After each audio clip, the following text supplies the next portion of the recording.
today, and this is a call from MPs on the Transport Select Committee for drivers to be banned from using their phones in hands-free mode. They say they're concerned they're increasingly the cause of more and more accidents.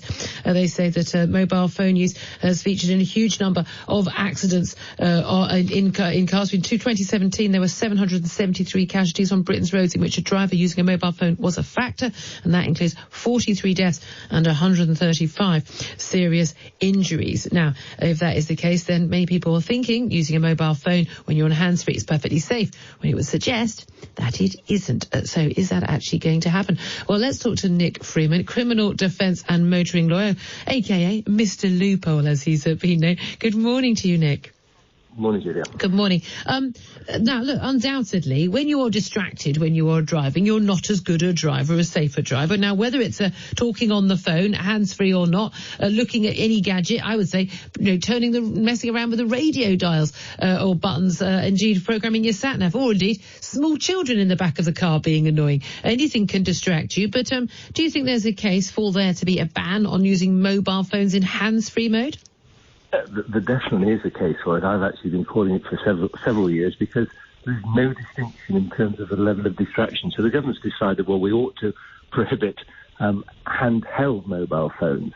And bizarrely and perversely, in my view, they've decided, well, we're going to prohibit that, but we're going to allow people to use handheld mobile phones when they knew at the time that the level of distraction was exactly the same. And to put that into perspective, it actually equates to the same level of driving at just over the drink-drive limit.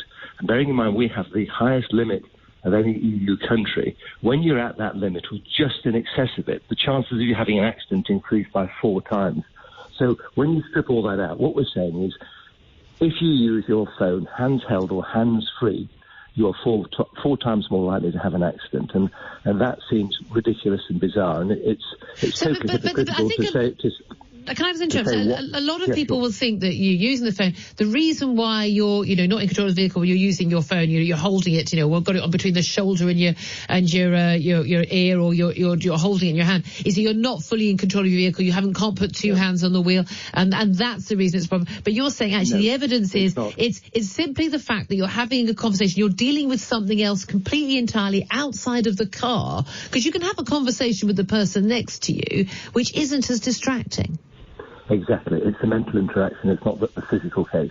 And, if you happen to be involved in an accident and the police they'll question you, you'll be interviewed probably under caution. And one of the questions they'll ask you is, did you have any passengers? Were you using a radio? Did you use your sat-nav? Were you on the phone? All these things. People think at the moment, well, we're all right. As long as we're using the phone hands-free, there isn't a problem.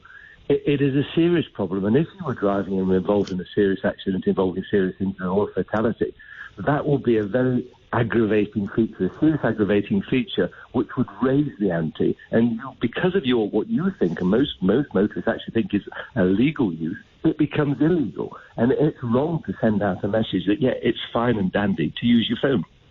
There's no specific legislation at the moment, but the moment you're involved in some sort of accident or some sort of collision, that perceived legal use becomes illegal. Because to do anything, again, I suppose it's like if you're being tired, if you're tired when you have an accident, you that is something that's you're in control of, and you've knowingly got behind the wheel, not in a fit state to be alert and travelling with due care and attention.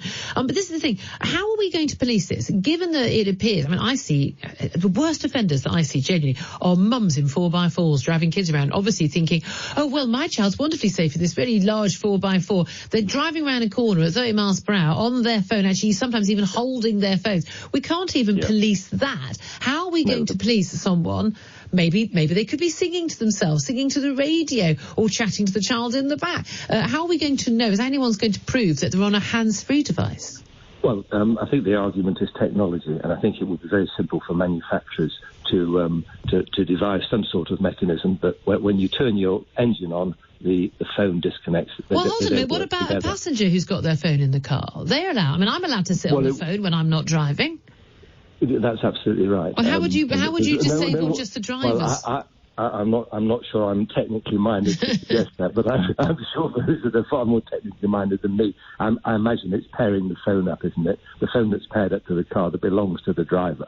And you could, if you wanted to say, well, make it a law, you could say that you make the passengers responsible as well. So you make everyone involved. There would be a way around it if you applied your mind properly, but I think it would be more a technical problem. One of the serious difficulties is since 2011, accidents have increased massively, but enforcement has dropped by 2/3 up to 2017. So the problem is now, whatever we do, unless the manufacturers get involved, there is no enforcement, and everyone knows that, and people decide to take the chance. They think it's worth the risk. And one other problem is the government have messed around with the penalty point system. In March of 2017, they decided to increase the penalty points for illegal use of your mobile phone from 3 to 6 points.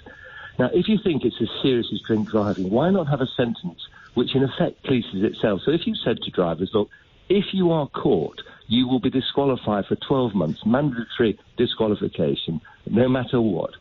I think to some extent that would police itself. And I think people who are at the moment tempted because I think they're not going to get caught would say, well, actually, that is such a serious deterrent. I'm not going to bother. It's not worth the risk. If they're very unlikely to get caught, if they do get caught, the penalty's got to be so high that you're playing those odds there. Nick Freeman, motoring lawyer, thank you very much indeed for that.